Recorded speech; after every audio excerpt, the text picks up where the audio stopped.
उसके बाद कथा सप्ताह की विधि का वर्णन किया गया और कहा पहले ज्योतिष के विद्वान को बुलावे। यद्यपि सत्कर्म में बहुत नक्षत्र ये सब नहीं देखना चाहिए, फिर भी जहाँ सकाम भाव से हो, फिर भी यदि संभव हो तो ज्योतिष भी भगवान वेदांग होने से भगवान की विभूति है, शास्त्र का समुचित आदर करे और देवज्ञ को बुला करके सुंदर मुहूर्त पूछ करके फिर अनुष्ठान करे कथा का, और अत्यंत उदारता से कथा का परिपालन करे और उसके लिए जो भी प्रचार प्रसार जो भी संसाधन है सब एकत्रित करे। एक पवित्र स्थान में शोधनम मार्जनम भूमि यदि लिखा है वहाँ कथा का आयोजन करे और श्रेष्ठ वक्ता को कथावाचक के रूप में वर्ण करे। कैसा हो कथावाचक, तो यहाँ लिखा है। उसको तबला आदि बजाना नहीं आवे चलेगा, हारमोनियम बजाने नहीं आता ये सब चलेगा, खूब सुंदर गीत नहीं गाने आता ये भी चलेगा, लेकिन क्या नहीं चलेगा वो आप सुनिए। विरक्तो वैष्णवो विप्रहा, कथावाचक को विरक्त होना चाहिए। संसार में बाल बच्चों में बहुत आसक्त, अरे महाराज मैं वृंदावन में हूँ, मुझे तो डर लगता है कहीं तरंग में आकर के कुछ उल्टा पुल्टा न बोल जाऊँ। विरक्त होना चाहिए कथावाचक। यदि आसक्त व्यक्ति के मुख से कथा न सुनो ये तात्पर्य है। विरक्तो वैष्णवो और भगवान श्री हरि के चरण कमल का अनन्य उपासक होना चाहिए। और प्रकारांतरण में बता दूं कि जिनको भगवान रामकृष्ण में परत्व बुद्धि नहीं है उसको कभी भी व्यासपीठ पर बैठने न दे, चाहे वो ब्रह्मा हो। जिसको भगवान श्री हरि के चरण कमल में परत्व बुद्धि नहीं, वो क्या आपका कल्याण करेगा। अवैष्णव के मुख से कभी कथा न सुने, ये मेरा निवेदन है साफ। वो कैसा भी हो, उस सभी शास्त्रों को पी रखा हो, पी ले चाहे। विरक्तो वैष्णवो विप्र, ऐसा नहीं कि गंगा किनारे गंगादास, जमुना किनारे जमुनादास, बेपेंदे लोटे के समान, कभी इधर कभी इधर नहीं। श्री राम श्री कृष्ण श्री हरि के चरण कमल का जो अनन्य उपासक होगा उसके मुख से कथा सुने। मैं नहीं, सूत जी आग्रह करके भगवान बादरायण कह रहे हैं। विरक्त हो, वैष्णव हो, विप्र हो, विशेषेण प्रातिपूर्यति भक्तानाम मनोरथम एवं भूतः विप्र सदाचार संपन्न ब्राह्मण के मुख से ही कथा सुने। वेद शास्त्र विशुद्धकृत, वेद शास्त्र आदि का समुचित ज्ञान हो, व्याकरण न्याय वेदांत साहित्य आदि का समुचित ज्ञान हो। क्योंकि यहाँ गाढ़ संधि, देखिए बहुत सारे ऐसे प्रसंग हैं, अब तो कथावाचक को ये सब पढ़ने की जरूरी नहीं है, संस्कृत के श्लोक की कोई जरूरी नहीं, 4-5 गीत आना चाहिए, तबला सारंगी पास में रहे, बस कथा हो जाएगी। और लंबे लंबे इतने गाढ़ बंध हैं संस्कृत के श्लोकों में, जिसको व्याकरण नहीं आएगा उसको देख करके श्लोक रोएगा, उसको देखकर श्लोक, और वो श्लोक को देखकर रोएगा, यही दशा होगी। वेद शास्त्र आदि का समुचित ज्ञान, तभी के श्लोक प्रसिद्ध है, आप लोगों ने सुना होगा। महारणे शस्त्रभृताम परीक्षा और हुतासने हाटक सम परीक्षा आदि आदि कहते कहते कहते हैं विपत्ति काले गृहिणी परीक्षा, और अंतिम में कहते हैं विद्यावताम भागवते परीक्षा। पंडित होना चाहिए, जिस किसी के मुख से कथा नहीं चलेगी। आगे कहते हैं दृष्टांत कुशलः, अपनी बात को समझाने के लिए, सिद्धांत को व्यक्त करने के लिए दृष्टांत देने में प्रवीण हो, परम पंडित हो, और वक्ता कार्य अति निष्प्रिय, वक्ता को स्वरूपतः एकदम लोभ मुक्त होना चाहिए।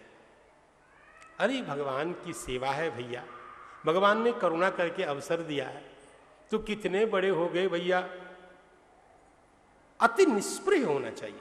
अति निष्प्रिय की बात लोग आचार्य जन बताते हैं कि कोई मुझको प्रणाम करे ऐसी इच्छा भी न रहे, और आदर सम्मान और माला पहनाना और मुकुट पहनाना ये सब तो जाने दो, कोई मुझे प्रणाम करे ऐसी कामना भी न हो, और दक्षिणा आदि की कामना तो क्यों करे, और क्या मतलब है। अत्यंत निष्प्रिय हो भगवान कथावाचक।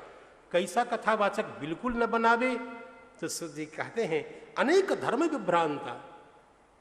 आज देखिए ना, पढ़े लिखे लोगों की भाषा पढ़िए, ये भी धर्म है, ये भी धर्म है। अरे कोई धर्म नहीं है, एक धर्म है। 50 धर्मों का नाम ये कोई पर्यायवाची शब्द है क्या। अनेक धर्म विभ्रांता, जिसको वैदिक धर्म के स्वरूप का पूर्ण निश्चय नहीं है, भ्रांत है वो, और स्त्री में आसक्त है, और वैदिक धर्म के विपरीत कभी कभी बोल जाता है, बोल जाते, हम भी तो टेलीविजन में कथा सुनते हैं। होश नहीं है, वेद की निंदा कर। एक रामचरितमानस की कथा कर रहा था तो तुलसीदास जी की रामायण बोलते बोलते वेद की निंदा उसने कर दी। हमें लगा कि मैं टेलीविजन में घुस करके इसको मारूं। क्या बताऊं, इतना कष्ट हुआ। बताओ कितना अनधिकारी। हे सीताराम, अरे वेद भगवान है, होश में बात करो, क्या बोल गए तुम। तो इसलिए होता है, पाखंडवादी ऐसे लोगों को कहते हैं शुकशास्त्र कथोच्चारे त्याज्या ते यदि पंडिता, भले वो पंडित हो, शुकशास्त्र कथोच्चार के लिए वो योग्य नहीं है। और उसके बाद 5 ब्राह्मणों, ये सीताराम 5 ब्राह्मणों का वर्ण, द्वादशाक्षर विद्या का जप आदि, और विरक्त हो तो उनके अलग नियम हैं, गृहस्थ के कुछ अलग नियम हैं, और वक्ता के लिए भी है। खूब माल मसाला न पावे, संयम नियम से रह सके, इसलिए ऐसा ही सीधा सीधा भोजन करे, भगवान का प्रसाद ग्रहण करे। स्त्री राज महापुरुषों की निंदा आवेश में आकर के कभी न। उसके बाद कथा सप्ताह की विधि का वर्णन किया गया और कहा पहले ज्योतिष के विद्वान को बुलावे। यद्यपि सत्कर्म में बहुत नक्षत्र ये सब नहीं देखना चाहिए, फिर भी जहाँ सकाम भाव से हो, फिर भी यदि संभव हो तो ज्योतिष भी भगवान, वेदांग होने से भगवान की विभूति है, शास्त्र का समुचित आदर करे और देवज्ञ को बुला करके सुंदर मुहूर्त पूछ करके फिर अनुष्ठान करे कथा का, और अत्यंत उदारता से कथा का परिपालन करे। और उसके लिए जो भी प्रचार प्रसार, जो भी संसाधन है, सब एकत्रित करे। एक पवित्र स्थान में शोधनम मार्जनम भूमि यदि लिखा है, वहाँ कथा का आयोजन करे और श्रेष्ठ वक्ता को कथावाचक के रूप में वर्ण करे। कैसा हो कथावाचक, तो यहाँ लिखा है।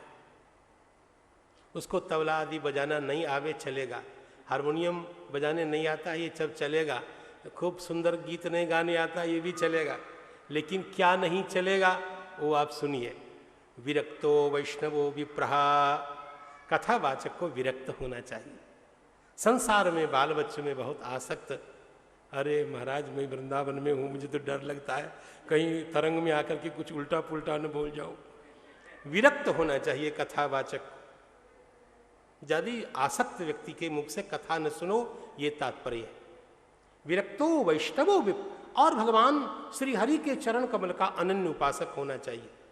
और प्रकारांतरण में बता दूं कि जिनको भगवान रामकृष्ण में परत्व बुद्धि नहीं है, उसको कभी भी व्यासपीठ पर बैठने न दे, चाहे वो ब्रह्मा हो। जिसको भगवान श्री हरि के चरण कमल में परत्व बुद्धि नहीं, वो क्या आपका कल्याण करेगा। अवैष्णव के मुख से कभी कथा न सुने, ये मेरा निवेदन है साफ। वो कैसा भी हो, उस सभी शास्त्रों को पी रखा हो, पी ले चाहे। विरक्तो वैष्णवो विप्र, ऐसा नहीं कि गंगा किनारे गंगादास, जमुना किनारे जमुनादास, बेपेंदे लोटे के समान, कभी इधर कभी इधर नहीं।